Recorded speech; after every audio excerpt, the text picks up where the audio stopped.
So welcome. Thank you for joining us. Today we're excited to come together and discuss how City of Rochester transformed their public-facing website, and they'll help us identify some of the key goals that they had discussed. And together we'll see how the city's team and the Promet and Acquia team work together to achieve their goals. And just a couple of quick housekeeping items. We'll get to introductions of the team in a moment, but for now, Casey Bowden, today's facilitator, will go through some housekeeping items. We'll just ask that folks keep their lines on mute when not speaking to avoid that background noise that we may all have in our offices. Want to let you know closed captioning is available for your use. You can leverage the chat or Q&A anytime during today's presentation. One of the team members might even just pick your question up on the fly and decide to answer it. Otherwise, we do have a designated Q&A session at the end of today. So definitely stick around with it. That tends to be my favorite part. We do have live polling today. So live polling is pretty easy. You're just going to see it pop up right on your screen. I will just facilitate, and so you'll hear me say, okay, poll number 1 is up. And we just ask that everyone respond as quick as they can. And we'll even share the results with the classroom. We also want to provide you with some free resources. We appreciate you all spending your time here today, and some resources that continue to be some of the most popular or top resources requested by our customers and clients. I'm going to share those with you for just being with us today. Thanks, Casey. And thank you for facilitating. So I'm Amy Gronhoff. I am the proposal manager and the account manager on the City of Rochester team for Promet. And I will now hand it off to Barbara to introduce herself. Thank you. I'm Barbara Pierce. I'm Communications Director for the City of Rochester, New York. I joined with Mayor Malik Evans when he took office in January 2022. So that's when we joined his administration. Yeah, and I'm Matt Driffel. Barbara hired me in November 2022, so I'm coming up on 2 years here. I'm the digital content manager and was the technical lead on this project. I'm Brenda Massey. I'm the project manager with the City of Rochester that worked on this project. I've been with the city in various roles for about 10 years now.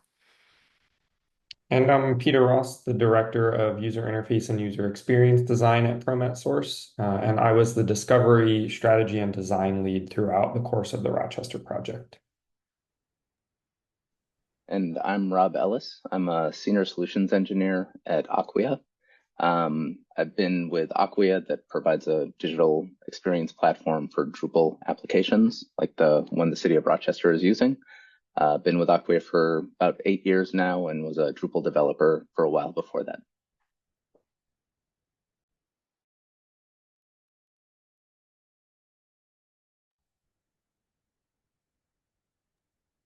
Great. So I'm really pleased to have an opportunity to introduce you to Rochester, New York. Rochester, New York is geographically on the western part of New York State. We're about 250 miles from New York City, and we're 230 miles from Toronto. So it gives you a sense for how far away we are from these places. But I will tell you, we are within 500 miles of a third of the US and Canadian population. So it's a really great centralized location in my mind. Buffalo Bills country, FYI. And so go Bills. Population is about 210,000. So we're a mid-sized city. Our DMA, we're 76th out of 210. We're a highly diverse city. Monroe County is not as diverse. 28% of city residents live below the poverty line, and only about 13% of Monroe County residents live below the poverty line. So that's an important distinction, I think. I think the people we're serving in our city have very specific and unique needs compared to the others in our area. We also, by chance, have a high per capita deaf and hard of hearing population. So ASL is our third most spoken language behind English and Spanish. Rochester's got a very, very deep, long, important history to America. Frederick Douglass ran his North Star newspaper from here. Susan B. Anthony lived here, and the women's right to vote is the heart of that is right here in Rochester. We've also got a lot of famous people and companies came from Rochester, including Kodak, Bausch and Lomb, and Xerox. Those three companies are not as big as they used to be, but Rochester is in the heart of a rebounding region. This area is still top 5 in patents. It's the best place to live in the U.S. We're ranked 3rd for most affordable housing. We're very friendly. So I will tell you that Rochester is a very strong and resilient city in a very Midwestern city in New York State.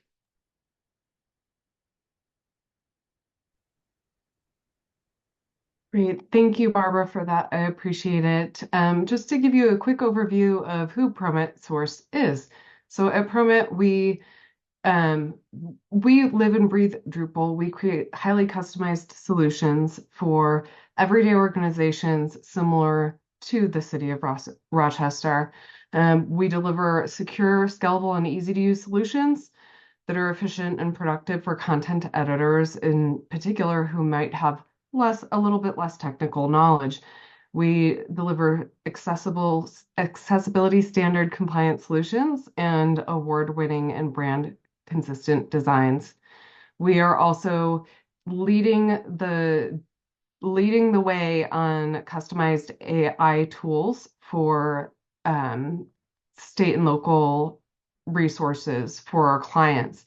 At the end of the day, we leave you empowered to get the most out of your Drupal experience and provide your team with a sense of ownership and the ability to recreate beautiful and brand compliant landing pages with no technical experience needed. We have verifiable technical expertise as well, so this will help ensure that you feel comfortable with the team that is leading you. One of the things that sets us apart is our level of Drupal accessibility, project management, and test certifications. And I think the data here speaks for itself. We're a highly accredited team with a breadth of certifications. Now I'm going to hand it over quickly here to Rob. Yeah, and Acquia is a digital experience platform. It is a platform that provides cloud-based technologies to help organizations build, manage, and activate their digital experiences. So we started out in the web content management space with Drupal about 15 years ago. While we identified a need for enterprise hosting and support dedicated to Drupal. And today we provide solutions that range from cloud development tools to multi-site management and more. And over the years, Acquia has grown. So we started out in 2007, born out of an open source community that revolved around Drupal. The Drupal creator, Dries Buytaert, is the company's founder and current CTO. We were one of the first to the cloud, so we rank among the top 50 first customers with AWS's cloud platform. And over the years have really made a mark by being able to present this platform as a service focused around the open source Drupal CMS. And it's something that we've been recognized for over the years as a strategic leader in the space by analysts like Gartner and Forrester. And over the years, we've rolled out additional capabilities, features, and value add around the platform that's focused on developers, content creators, and more.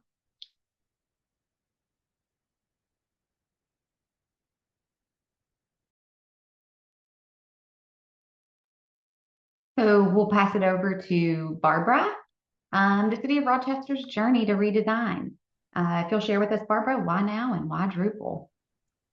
So as I mentioned, the Evans administration started in January of 2022. We came in, and the very first thing I recognized was the need to revamp, and I should restate that overhaul, completely redo the City of Rochester's website.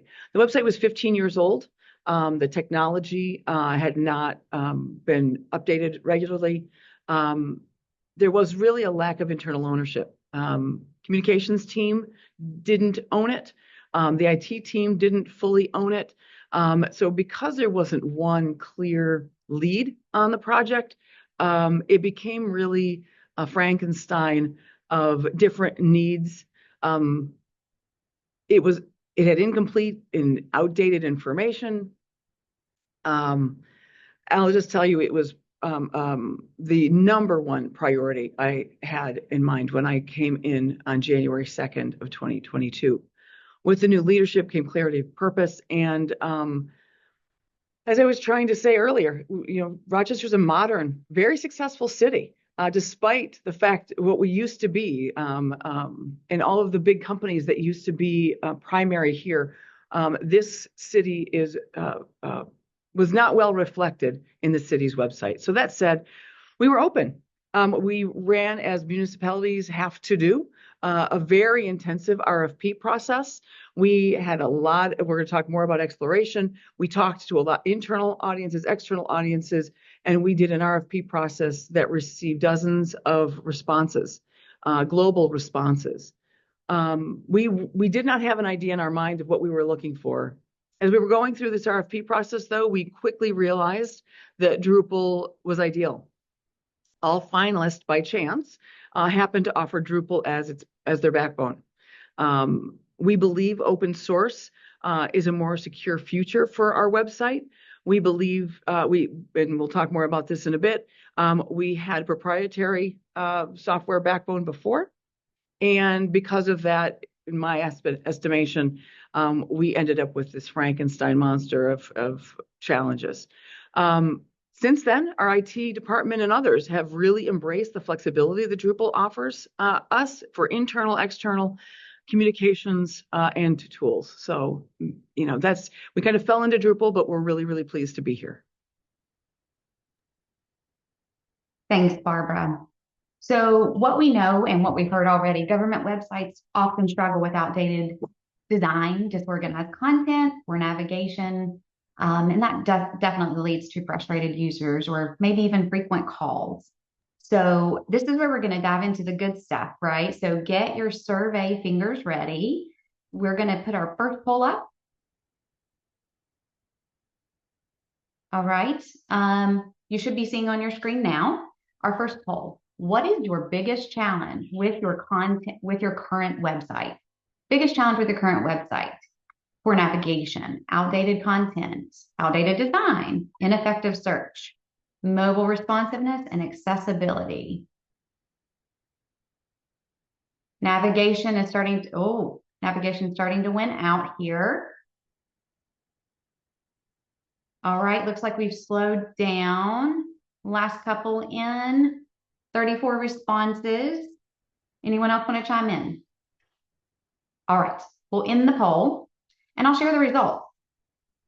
You should be able to see the results here on the screen. It looks like poor navigation. There's still some challenges with outdated content in the other areas. Definitely ineffective search. I think our team can speak to that a little bit, and most certainly we'll talk about accessibility. Poor navigation won that one out, or is the team surprised here?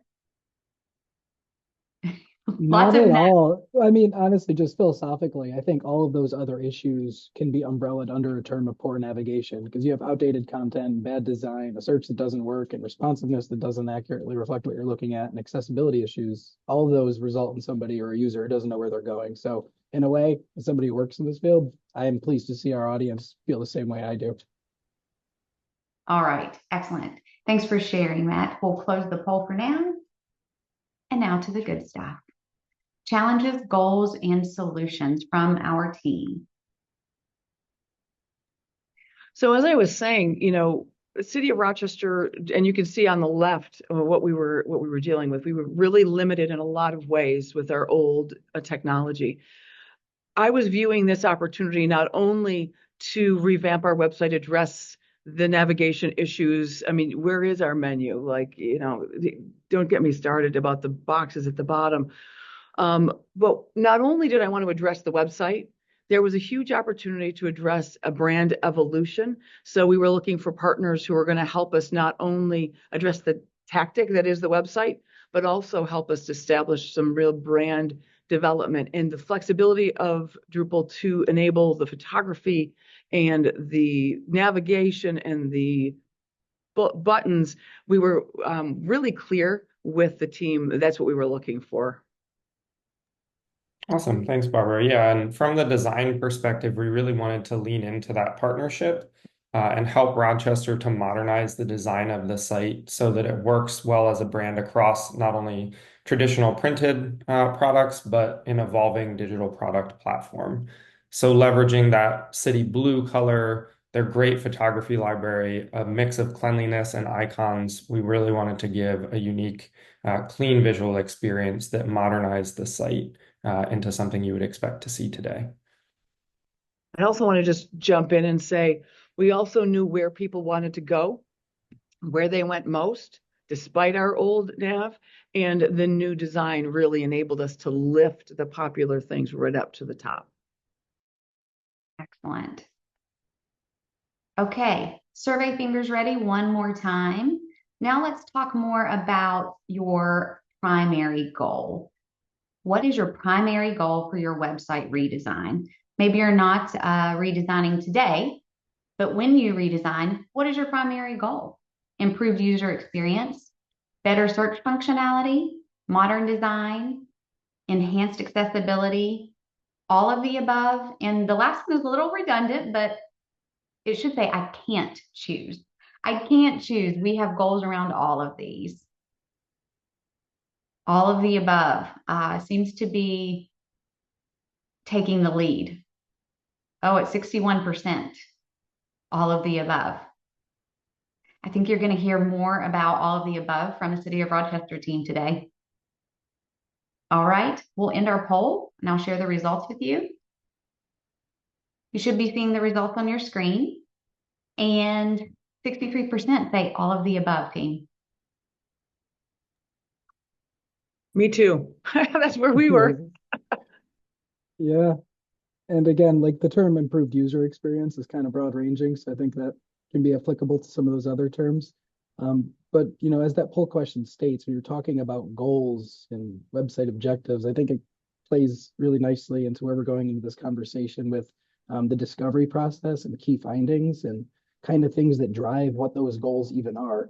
And as we mentioned earlier, I joined the team in November 2022, but as Barbara had indicated, that discovery process predated me. They had begun to work with internal meetings and surveys and things with stakeholders, publicly, internally, externally, to try to figure out what we needed. So when you talk about goals as like an end result, make sure you're doing the work that leads to research and data to what those goals even are.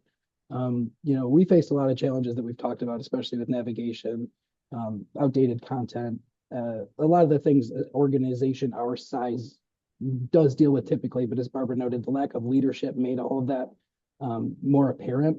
And when we were going through the discovery process, we saw a lot of the same themes built around those things. So that research kind of designed what our goals were. So when we came to the table with our RFP partners here, we kind of had what we wanted in mind, and we lent their expertise to certain things as the process unfolded. But all that work leading up to it, like for years, like we said, played a key role into bringing it to them.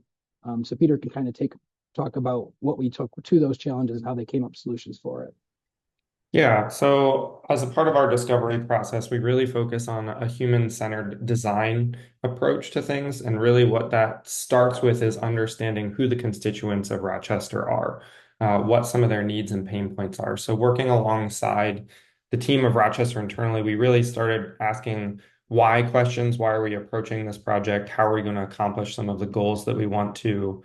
Looking at other inspiration websites, whether it is within the government realm or outside of that, to see what some of the look and feel pieces we could pull from that are. Identifying who the target groups are, both internally and externally. So we had a really extensive list of all of the different constituents of Rochester and how we could accommodate them as well as the internal users. From that, we worked through identifying specific user personas, what their demographics, pain points, goals, and specific needs from the website are. And that helps us to kind of identify what we feel is working on the current site, what's not working on the current site, and all of the areas that we can really improve upon so that us as the vendor can make a recommendation on improving the navigation, the design, the content strategy, the accessibility, leveraging Drupal modules, as well as a robust search. Excellent. Before we move on, some folks are saying that they're having a hard time hearing you, Matt. Shout out to Andrea, very Hello. attentive. She's noticed that you have AirPods in, so you might I increase the do. volume on your mic. I tried. Is this better? I can hear you. I can switch my Anyone? headsets to something a little less fashionable, but I don't mind. All right. Team, can you hear Matt okay? I hear him okay, but I can put on one of those stock trader ones. I don't mind if you guys go can hear for me. it. Speaking of less fashionable All right. headsets, Okay, let me switch up. You guys keep going without me. I'll be right back. yeah, so another serious challenge which we've touched on already was our site had poor navigation and a poor information architecture. We kind of recognized this issue on two ends. So for our front end users, they were having a hard time finding things and figuring out where to go. And on our back end users, like those of us who are just trying to get some content out to our customers, the system was actually really confusing, hard to figure out. So for customers, um, I hate to say, but we kind of assumed that we knew our customers knew which department or which bureau or even which division, if we really want to get in the weeds, administered which thing. So if they were looking for a particular permit, they kind of had to know who was administering that at the city. And that's great if you work in city government, but for the average user, it just really wasn't acceptable. So we really needed, because we lacked a human-centered design. Prompt helped us with that, and I'll let Peter talk a little bit about that in just a minute. Um, and our design details really didn't guide anybody to any particular area in an intuitive way. And for our content editors, so those of us who are responsible for keeping information up to date, the content was organized in a folder structure, which really locked up our ability to collaborate across departments because those folder structures were kind of riddled with permission and access issues. So cross departmental collaboration. I don't know if that's a struggle for any of you folks who work in government. But that was really difficult with our old site. We weren't really enabled to do that. We also didn't have any repeatable blocks of content or templates to use. So it resulted in our staff having to spend extra time trying to format and trying to kind of arrange things on a page in a way that made the best sense, rather than spending time or spending more time on simply providing good content. I'm going to let Peter talk to us about how ProMet helped us kind of right this ship. Thanks. Yeah, and I know as Barbara referenced a couple slides ago on the previous design, it was a very flat single level navigation that was hardly visible at the top and leveraging just boxes to navigate users around. It's actually really common occurrence, especially within government, for the navigation to operate how they do internally. We kind of shift that perspective as part of that discovery process into the human-centered design approach. So we're really looking through the lens of those constituents and users and how they would interact with the site, not necessarily knowing the intricacies of how the departments communicate with each other. So we do that by restructuring that information architecture and fixing the sitemap to give users clear journeys and logical paths throughout the site. And we're taking that human-centered approach that they're there to get something. For example, by implementing the I want to part of the navigation where it's prompting the user, and then we're giving those top solutions or those boxes at the top that we know are some of the most visited sites of the parts of the website. So users can quickly get to that information and move throughout the site without hitting a bunch of dead ends.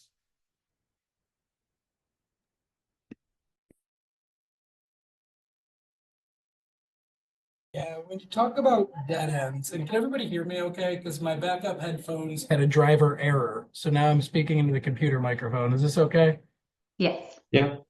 All right. So if you deal with some background noise, apologies. My band actually has a show tomorrow night, so I'm pretty familiar with audio issues. So thanks for tolerating us today. Barbara mentioned earlier the proprietary software that we were beholden to. Not to get too far into the weeds on how outdated it was, but when you did a CMS mobile preview of a device, the latest version they offered was an iPhone 4. This is the year 2024, so that's not great as far as like figuring out how things are going to look for people. And as the slide mentions, two-thirds of our monthly audience was on mobile. So we had to come up with a system that leveraged the totality of our volume of audience that was on mobile. But when you look at session duration and bounce rate and some other key indicators about how engaged that audience is, we knew that desktop was also a really important factor. So when we came to the team of ProMit, we had to say, we know most of our users are mobile, but we know our more important users are desktop. How do we come up with a system that fits both of those needs? I think Peter could talk a little bit about that. Yeah, so we always want to improve the designs to work in a mobile responsive state. So it's a great user experience regardless of the device you're on.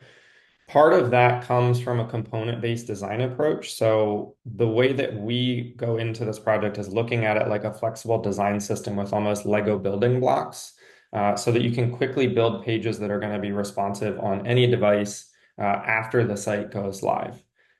We're also modernizing the design of the site, which you saw earlier, to kind of elevate that brand. And I think that we really thought about some of the pain points and specific constituent needs that have been mentioned already to take a mobile first approach so users are also not doing an incredibly long vertical scroll, considering there's a high mobile presence for the city of Rochester. And you'll see on the next slide what that looks like across devices in a rendering. But I would really encourage everyone to go to the new website and look at it on different devices, tap into the menu, see what some of the information architecture and sitemap pieces that we've worked on are and how that final product looks.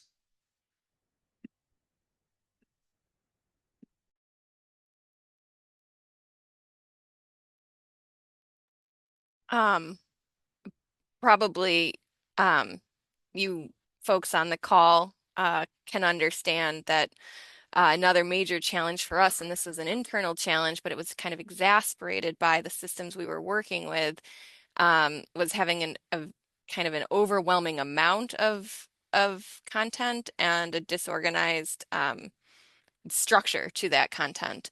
Our pages got really lengthy. We kind of had the tendency to have bureaucratic language, to have acronyms, to have lengthy references to codes or other regulations. Um, we didn't have a standard way to place or display a contact or a location. So if you were reading about a particular license or a particular street design project, you didn't know where to go on the page, if you would even find it on the page, a point person at the city to work with, or you know, where is this location of this event? I'm reading all about this great event, but where is it? We didn't have kind of a standard way of displaying that. Like I said, event and meeting notifications were kind of displayed in a list format, and it was a manual update to keep the most current thing to the top of the list. And so sometimes we were able to keep up with that, and sometimes we weren't. So displaying things in chronological order was not really something we were good at with the old site. Um, which yeah led to that overwhelming, disorganized, where am I going, what am I looking at? We had little standard formatting, and like I said earlier, users were trying their best to create effective formatting and effective content, but we didn't really have anything in our system to ensure that we had kind of some design guidelines and communication guidelines um, enforced. That's kind of a strong word, but we didn't really enable folks to do that in the old. And Peter can talk more about the different sorts of content types we built and kind of how we overcame this challenge. Yeah, and I mean, it really is honestly a team effort because there's so many people that have a touch point on the content of the website. We always really encourage whoever is going through a redesign process. This is an opportunity for you to truly clean house, as we like to say. Get rid of the outdated content. There's usually a lot of duplicative content or old pieces that don't make sense on the site anymore. And before you migrate, this is a great way to kind of clean that up and leveraging that flexible design system on the back end, using fields and developing them in a way that makes sense for the city. We have implemented an easy to use Drupal CMS solution that allows content editors to leverage those pre-branded and designed blocks and quickly spin up pages or add content, edit content, publish pages to allow the constituents to get to that information pretty easily, as well as an effort to kind of humanize the actual content itself. Yeah, I would say, th really now what it looks like when you're creating a basic page or a landing page is you're filling out a form. And I mean, if you work in government, you must love forms. So that just makes it really easy for our content editors to, yeah, focus on the good stuff, which is clearly communicating whatever they're trying to communicate and less on the design um, and other thing formatting that they might get kind of bogged down with in the past and with a different solution. Thank you both. Next polling question.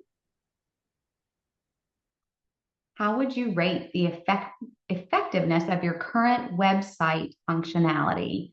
Launching poll number 3. You should see that on your screen. How would you rate the effectiveness of your current website search functionality? A lot of good and average. Right at about 50% for average. Ooh, we do have someone who just responded excellent. Think that might be a good use case for us to look at and see what they're doing as well. We're always looking for new ways to learn and improve, right?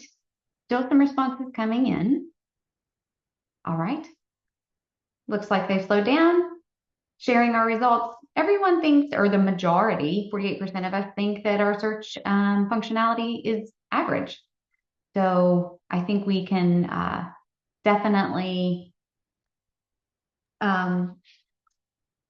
touch upon that, excuse me, in our next slide here with Matt. Yeah, we would have liked to be average. I would probably have rated our old site as poor. And it's sort of like the snake eating its tail when we talk about outdated content and ineffective search, because our outdated content was sort of causing our ineffective search. We would have old things that weren't unpublished or were otherwise irrelevant that never got cleaned up. So when people searched for something, it was a chronological response that was that thing. So it was sort of this self-perpetuating clog that we had to deal with. So obviously, when you start to clean out the content like we described earlier, that helps, but also it helps to have a system that's flexible and capable to cater to specific search needs. So one of the things is we have a content type for location and a content type for contacts. Contacts are more for a component that we built into pages that are already existing. So we don't really need those to be search responsive. So we'll probably push users more towards a weighted response for a location for some of the similar information. A similar thing is synonyms. Instead of people looking for refuse and recycling, they can search for garbage, and we can add specific keywords to those things. So part of this was discovery, like we talked about earlier, realizing where you are and where you want to go. And then the next part is working with a team that can come up with a solution for it. And I think Peter could talk a little bit about where we went with it. Yeah, it really is an ongoing process throughout the development lifecycle of the project. So to create an effective site search that's intuitive, accurate, and relevant to your user needs, it's working with not only the developers on our end, but the Rochester team, the content team, to be able to put together a proper taxonomy, weight those terms, add the synonyms in, have faceted filters that make sense for user needs and what they're trying to get to really get a working site search functionality implemented. And I think that what we have now on Rochester's site is a great success, especially compared to where we were coming from. Yeah, I think it was a really exciting moment when we migrated all of our content, and then Matt and I were able to actually use a search to go look for it, even though it wasn't finished yet. We were still in development, and it was like, oh my gosh, we can actually find content now. This is amazing. We both had that like aha moment that, oh, this is gonna be good. I still have to stop myself from automatically using Google as my default. Like I have to tell my, like I'll be on our site and I'm used to just opening up Google to search for whatever program it is for Rochester. And I'm like, no, Matt, the search works now, just use it. So I'm still getting used to it, but certainly the solution's working so far. Yeah. That's great to hear for sure. All right, our last opportunity for polls, we're gonna actually do a 4 and a 5. So poll number 4, who is currently responsible for making content updates and creating new content and landing pages on your site? Some folks have, the ability to have a large team of technical folks who are comfortable with coding. Others, maybe they have a small team of technical editors. Many we hear from are non-technical editors, and a mixed bag if they have a friendly CMS or not.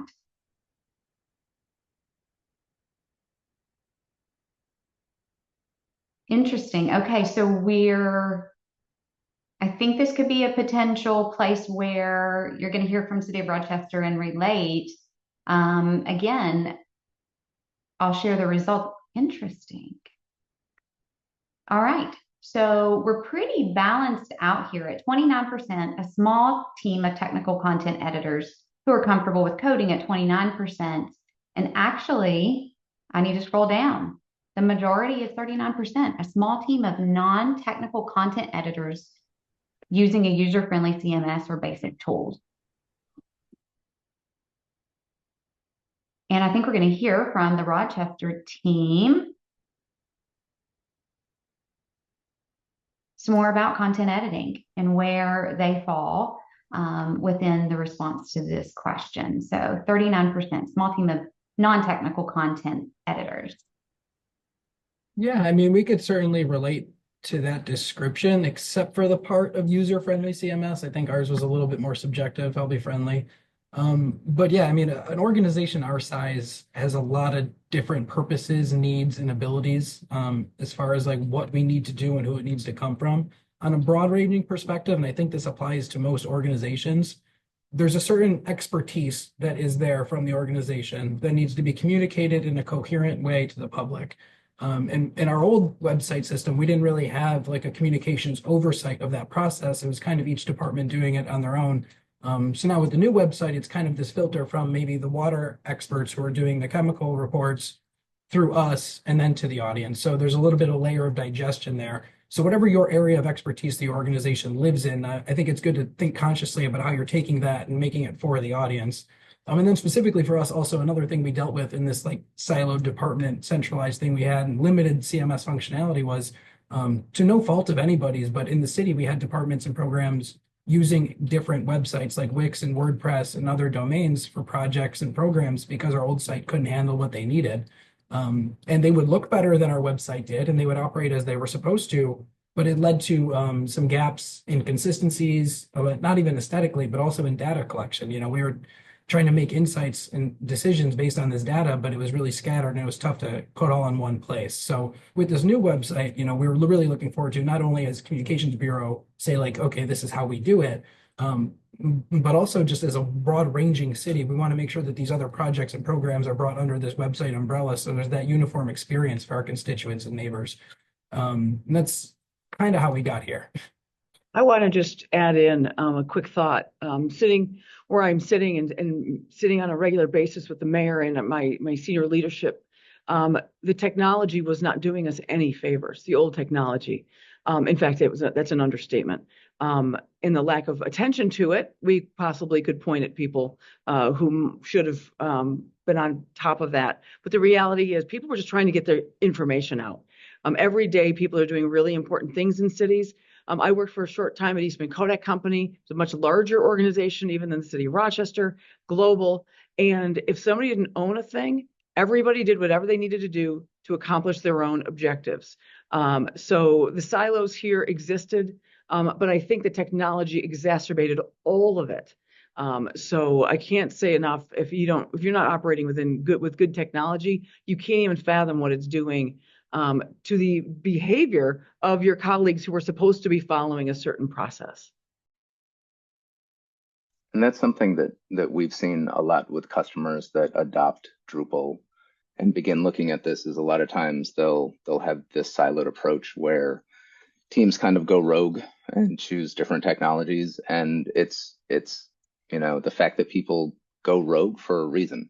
There's a need or a capability that's not being fulfilled, and they find a tool so that they can do their job more efficiently, more easily, and kind of meet their mission. And oftentimes it's not until a centralized communications team or a centralized IT team come and says, okay, we need to put governance and boundaries around this and make sure we're providing tools and capabilities so that users can do the job that they need to do, that kind of to everyone's point, you enable them to be able to do their jobs more efficiently and more effectively. Yeah, and just one more thing on this one. Our old system restricted our users by department to what content they could access. So that was a big thing when we embraced Drupal, was not only like the flexibility of all the customization you can do with it for theming and aesthetics, but functionality wise, there's a lot of times in a government or an organization where one department is working with another. And as Barbara alluded to, if somebody doesn't actually own that, then who maintains the web presence? So now by breaking down that barrier of access and restriction, somebody from either team can go in and make that change. So I think it goes back to the idea of like trying to get back to the big umbrella of whatever the organization is, because that's what the website is. It's not a department or a bureau or a page or a program. It's really like the whole thing working together. And I think Drupal's a great environment for that philosophy of structure. Oh, it's me again. Okay. So on our old website, we were hosted internally. Obviously, that has its own pros and cons from both a workflow standpoint and a security standpoint. But as we started to broaden our reach and think about what we really wanted with this next generation of domain, we really leaned heavily into the cloud for things like speed and security. And security cannot be understated when you're talking about a government agency. We have a media library that is publicly outward visible completely. Anything that's uploaded from a PDF or an image or whatever to our media library is publicly available. But we had to build a completely separate section of a media library that's completely private for things like web forms, things with social security numbers, addresses, date of births, names. So security and speed were two of the main factors, maybe along with accessibility as far as what we were looking for as a server solution. And I can let Rob here talk a little bit about what Acquia did for us in that realm. Yeah, and this is a common need for customers, especially in public sector, government, state and local, federal, where they have a lot of security and compliance needs. And there's a lot of work that goes into managing that either yourself on-prem or in a self-managed kind of cloud approach. And what Acquia provides is this managed platform as a service. So we offload all of the duties around security and compliance at that infrastructure and platform level, so that teams can focus on the application. So whether it's concerns around PII, social security numbers, health information, GDPR, all of your compliance and kind of security checkboxes, you're able to essentially rely on Acquia to meet most of those for you. You get insight into the security posture, the updates that go on, but your team is not responsible for doing those. That hopefully frees up those teams to focus on more high value deliverables, instead of just the patching and maintaining of the servers and infrastructure. And we find it's usually a big relief to those IT and security folks when they can both have the confirmation and affirmation that those needs are being met, but it's not on their plate. They're not getting called at 2 a.m. because there's a patch that has to be pushed. It's something that they can rely on Acquia to do.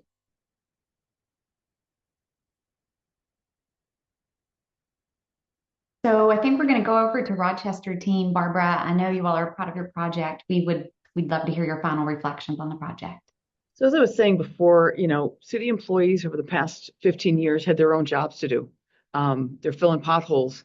They're providing permits. They're assessing houses. Somebody needed to own the responsibility of the city site, and we've done that. I think we've also expanded on a content coordinator structure that existed before we got here. I think when we started, we had a handful of community or citywide content managers, and now we have over 100 that work with Matt on a regular basis, and Matt has standing meetings with them. Hopefully he'll talk more about that in answer to one of the questions that I just saw pop up. In order to protect ourselves against a future where a communications director will walk in and it's not going to be me for many more than 8 years, I can tell you that. So after that, when a comms director walks in after another 15 years, I don't want them to walk into a website that they have to completely overhaul. We chose Drupal and Acquia and the partners that we chose to ensure that that doesn't happen, and that this website is going to be able to evolve with what the city needs and what communications opportunities are and needs are in the future. I believe 1,000% that your website is your number one communications vehicle. You need it to leverage content. You need it to leverage one-to-one marketing. All of those things, you need a solid website. It's what everybody relies on. So again, it was my number one priority walking in 2022. It took me 2 years to make it happen. Next up for Rochester, we're going to leverage Drupal. We're already leveraging Drupal to do a better internal communications. We're looking at our intranet and determining a best way to make that much, much better. We are already working to leverage our website for targeted one-to-one engagement, signups for newsletters, signups for updates, emergency notifications, all of that sort of thing. And this project, I have to admit, is inspiring collaboration on our citywide CRM, which is something else we're a little bit behind on, and something else that would really, really be powerful for our communications efforts. And ultimately, everyone, including the mayor, recognizes that this new website has finally brought us, and the website is finally looks like it belongs to a 21st century city. So I'm happy to report that as well. So I don't know if we want to go to questions. Is that Matt, Brenda, any last final reflections? Just for me, I would say empower your people. I think I grew up here. I love this industry. I love this city. I love what I do. It's easy for me to get excited about this project and what we built and what we did. I did not expect to enjoy so much the people part of it. And, Barbara talked about now we're over 100 website coordinators and working with wonderful people at ProMet like Peter and John and Jennifer and Mary. I didn't expect to enjoy that part of it as much because I'm kind of a control freak. So part of it is you have to surrender some of that and just empower your people to do your best. And I think when everybody's working on the same thing in the way that we did, it's really special when it comes together at the end that way.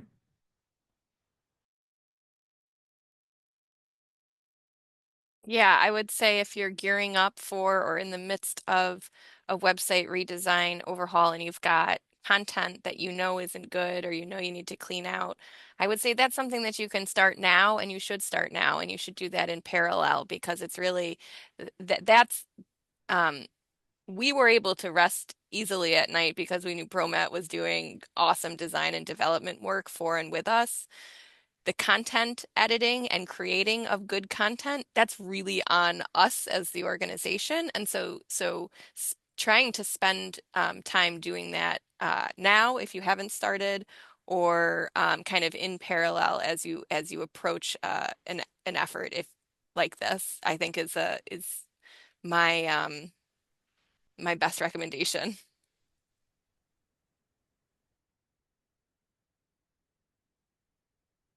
Thank you all for that. I just wanted to take a moment to share with everyone here. One of the things that came out of this project is that this team was recognized by the City of Rochester as the 2024 Employee Award for Team Innovation. I think the launch was an incredible success, and it would not have been without the efforts of the Rochester team and everyone working in collaboration. I think I can speak for all of ProMet when I say that we agree that it was an incredible team effort and we all really listened to each other well and worked together well. And we're very happy for you all for receiving this recognition. Well, I wanted hopefully to it's the say first that of many. it was just need to say that it was really Matt and Brenda who were recognized because of the amount of lift that they had to. I mean, it was Matt's full-time job for almost 2 years. Now he can start to do other efforts, but it is a significant effort to revamp a website as big as the one we had to revamp.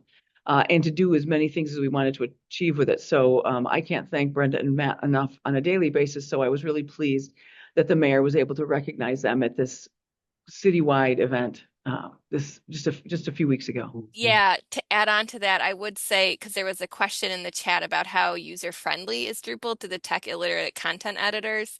Um, it is very friendly, and that is why we were able to actually like launch a really good website in honestly a very short amount of time as far as projects like this at the city are concerned from my perspective and experience on other solutions. This I think Drupal had like compared to other software I've implemented here had like the fastest and least painful uptake by our staff that I've like ever seen. And these are folks I've worked with at other projects, so I really kind of know where we are in our in that continuum of like, do you know how to use a computer or are you a developer? Like, so I think, yeah, the solution itself is so easy to use. It really helped us get there, and I think it's going to help sustain a good website going forward. Excellent. Thank you all for those reflections. Um, I hope you all can bear with us. We have about 15 minutes or so left and wanted to ensure we get to some Q&A. Feel free to go ahead and start dropping your questions if you haven't already into the box. If we run out of time today, this will be available to you for on demand. This team will stick on as long as they can to answer questions. If we don't get them all answered, we'll share the questions and answers in a follow-up email. Also, for being here today, we want to share with you our top 3 most valued and used project resources. So a website redesign project plan, much like the plan used for City of Rochester and others, Orange County, California. We've taken our 20 years, to be honest, in responding to government and higher education RFPs. And we noticed that, RFPs can be tough, but they truly don't have to be. So we took all that knowledge and packed it into a done for you RFP template. So if you're thinking about getting your project started and you want something to plug and play, my city name here, my county name here, we'll share that with you. We've also developed an evaluation and scoring matrix that your web team can use. So watch your email after today's presentation. We'll share this on demand. That was one of the questions. We will share a recording of today's event and these resources. Thanks, Casey. So just a couple quick items as we move into Q&A. Our next webinar that you see above is here. We're going to be discussing your roadmap to VPET, and we'll do so with our accessibility expert team. And you can scan the QR code now or use a link that you'll find in the chat. You do have to be registered, though, to receive the watch on demand access. But we'll also be sending a survey after today's webinar, hoping to get a little bit of feedback on what you all thought about today's call and what topics you would like to see in the future. And then, Casey, I'm going to turn this over to you. We have a couple of questions in the Q&A, and I think the first one I saw actually was on the topic of accessibility. So I don't know if we want to start there. Absolutely. So first question we have here, we did get some that have been answered in queue, but we want to go ahead and verbally share those with everyone on the call today. Are references to accessibility related to WCAG or WCAG? Yes, accessibility references are in accordance with WCAG or Web Content Accessibility Guidelines today, and the compliance is either to AA or AAA standards. Okay, putting this one out to the team. How user-friendly is Drupal to tech illiterate content editors? I think Brenda touched on that a little bit. It's extremely friendly. I've had a lot of experience with CMS, going on 20 years really, since I was in middle school. I've been kind of working in that environment. I think Drupal is one of the most straightforward and easy to use systems I've ever seen. I think the content management on the back end is great. I think the front end, back end toggle access for logged in users is wonderful. I think the customization of how you want your fields to appear and operate are really great. There's such a wide-ranging spectrum of folks in this organization who use this website on the back end, from the most tech savvy to the least, and any one of them have been able to use this CMS without any difficulty. So I think that's, if not the most significant factor why we went with Drupal, it's one of them. It's certainly helping a lot of the workflows internally as we go through these things. The only feedback I'm getting about the website from internal audiences is how easy it is to update it and that it gets updated immediately. They're just thrilled with it. I mean, crazy. They didn't realize what a weight it was, how hard the old system was. They had no idea how difficult it was until they knew they discovered how easy this is. Yeah. And I mean, it's one thing when you show somebody like an old beat up Chevy Lumina from the 90s and then a Mercedes because that was our old website and the new one. But even like good websites like WordPress and other things that I've been using, I still think truly Drupal is like a better system, just from my own experience perspective. Excellent. Okay, rolling back to accessibility team. What is the city of Rochester doing to prepare for DOJ ruling on web content accessibility? So for those not familiar, that was a ruling in April of this year that affects municipalities with populations over 50,000. We are included in that. Specifically, I would say the best thing you can do is be as accessible as possible now. So when the time comes that you need to be, you're not making any overhaul changes. There's tech available now that maybe you don't need to use that you can be using. One of the things that we do for accessibility is, screen reading technology requires some alt image text. So when anybody ever uploads an image to our media library, you have to include that screen reading caption as well.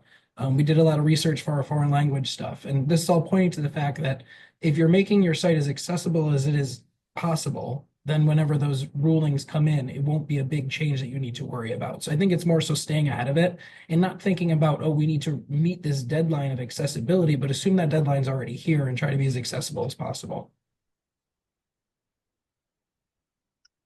Excellent. I'm putting in the chat the link to let me know that you're able to get that. Also on your screen is a QR code. Your roadmap to VPAT, we certainly recommend you joining that webinar. The DOJ ruling really spurred a lot of content for this webinar, so it'll be a great learning experience as well. Caroline asks, especially again around accessibility, she'd like to know any accessibility tools or services that you're looking into that complement your CMS. Nothing that we're not already incorporating now, but that's not to say we're not against it.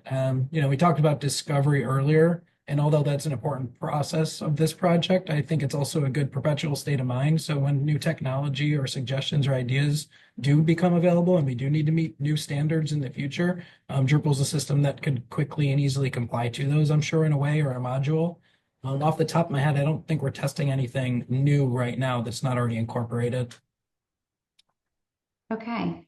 Thank you for that. And I see that question came in from Scott. And Scott, thank you for your early question. We were able to take your question to our accessibility team, and our accessibility expert, Mickey, says, unfortunately, there's no real magic bullet here. Accessibility is certainly a journey, and it starts with much more regular automated checking as possible and continues, of course, through training. And she says training, training, and more training.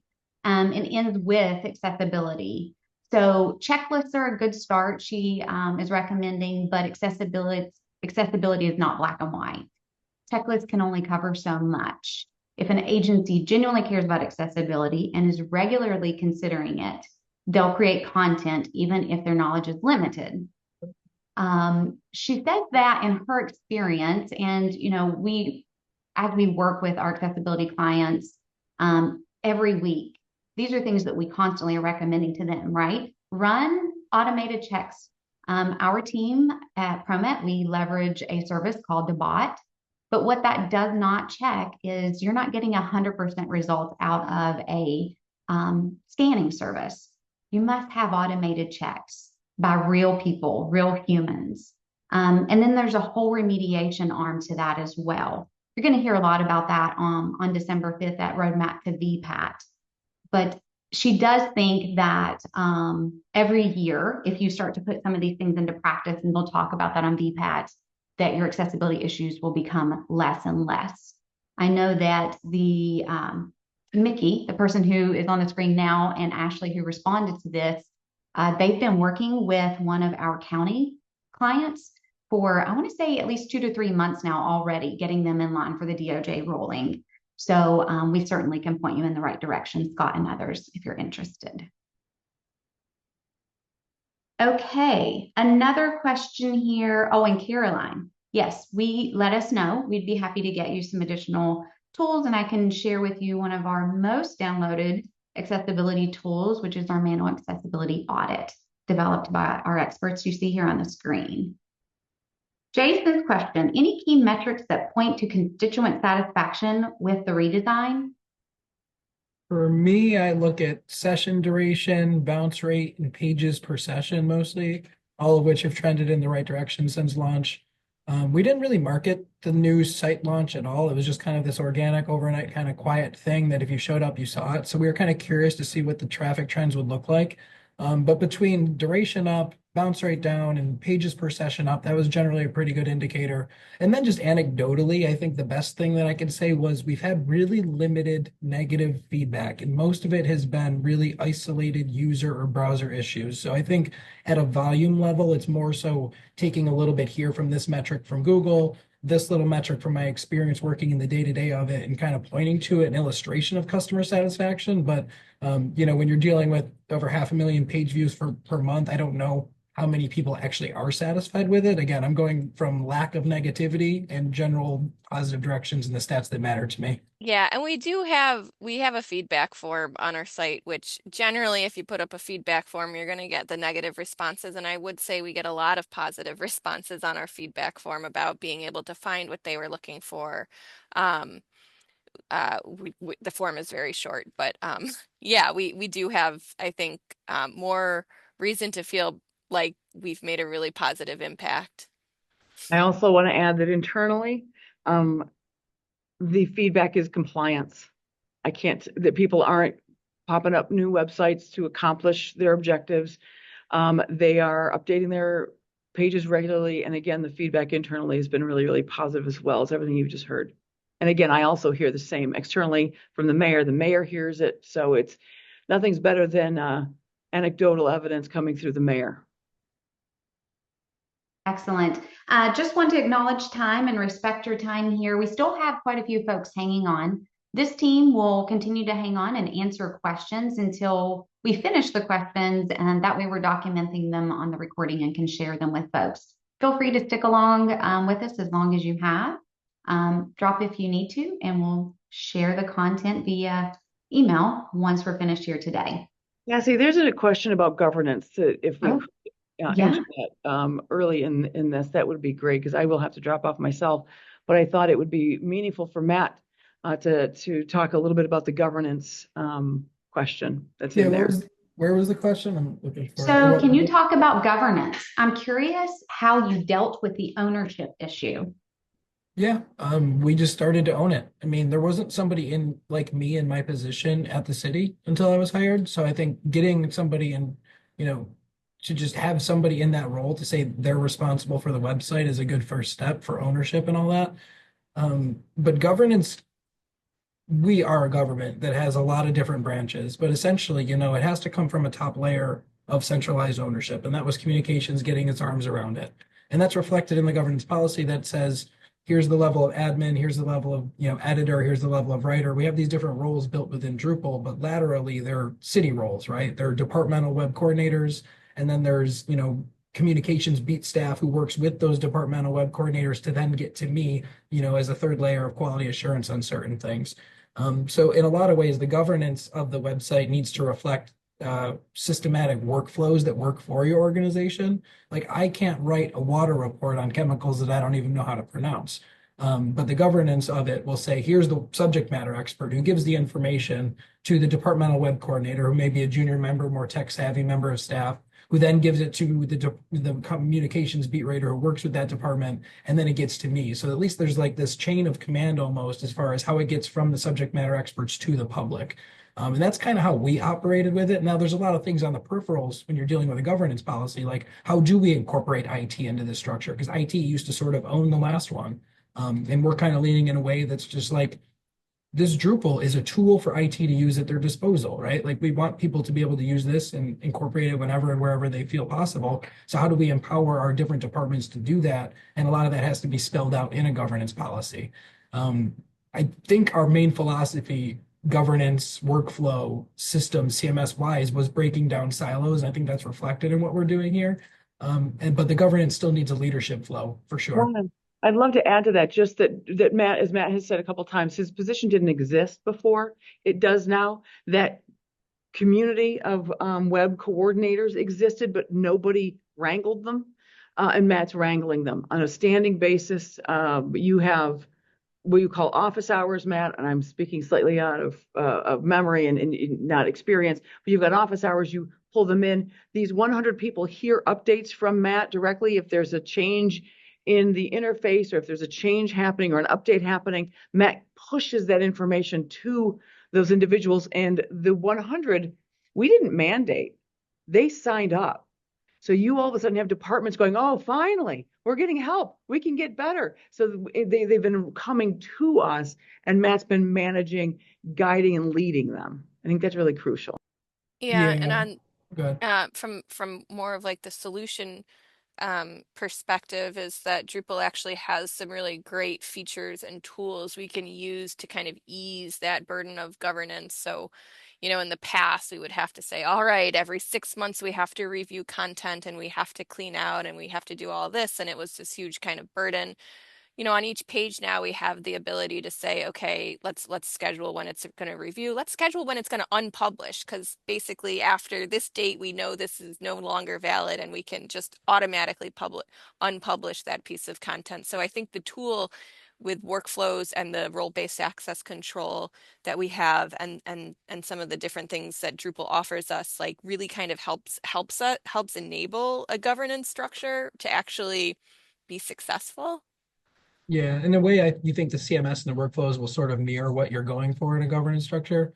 And then when you like looking at the question specifically, dealing with the ownership issue, it's one thing to like make this position and have these policies in place, but to get a group this size to execute it, I think goes back to the empower the people sentiment that I had earlier. Like you have to motivate people to want to collaborate and not just listen to orders. So if your governance is more about an us, not me, or we kind of thing, like there's a real power to that. And I think it strictly speaks to things like governance over something this ubiquitous. And I think that really comes down to that people aspect we talked about earlier.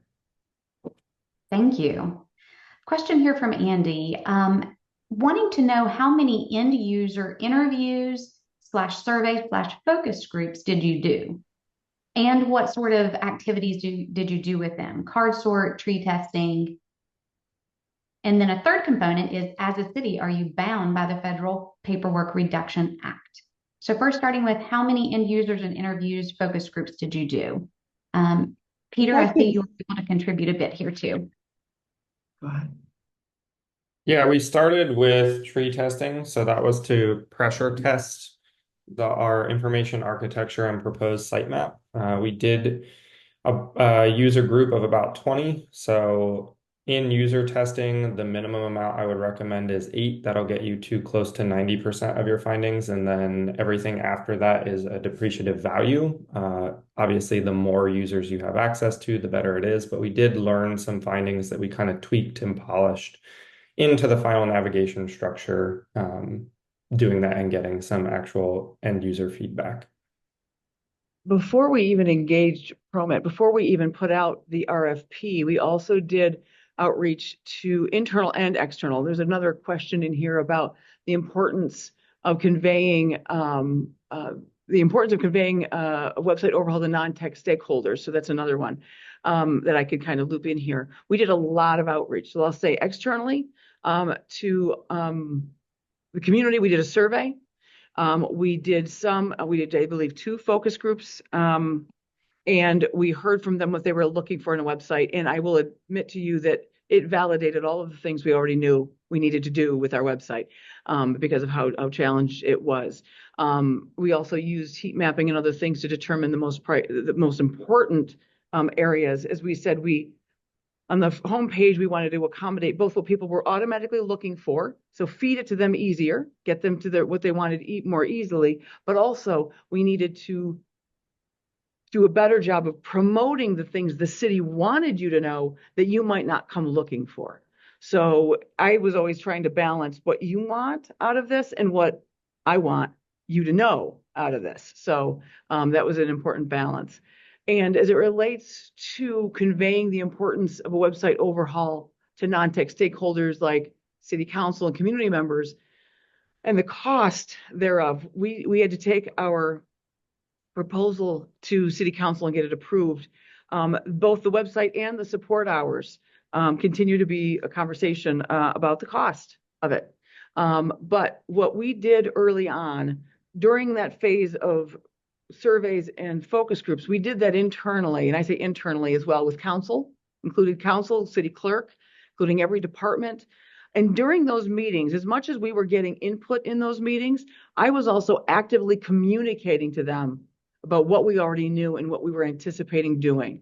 So the reasons for this, from a communications perspective, the objectives we were looking to achieve with it. And that did a great, I got to tell you, when somebody comes in thinking they're going to be heard, for some reason, they seem to open up their own ears. And it was a great kind of a push mechanism for me to engage with them and get them educated in a very casual kind of an atmosphere, especially those who were including the mayor, including the other senior leadership team members, who could have very well thrown, I like purple. I don't like that font. Like we cleaned that stuff out early, and they knew who owned it. And that I was watching out for, and everyone believed, and rightfully so, that the communications team was looking out for everybody's needs, and that they didn't need to stay up in our kitchen bugging us as we were trying to make it happen.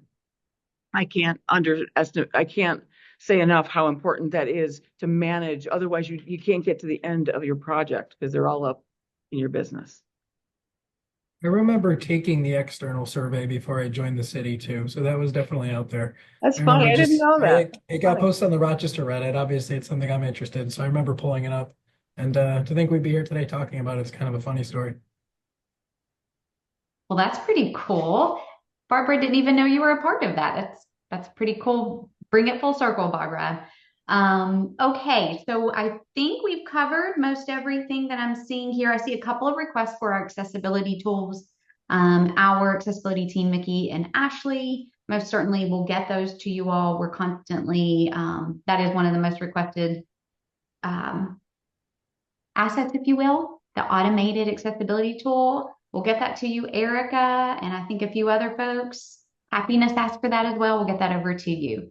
I'll put the link one last time in the chat to join that webinar. I think they'll go not a little deeper, but quite a bit deeper into those topics that you're interested in around accessibility. I learn something new from them every day.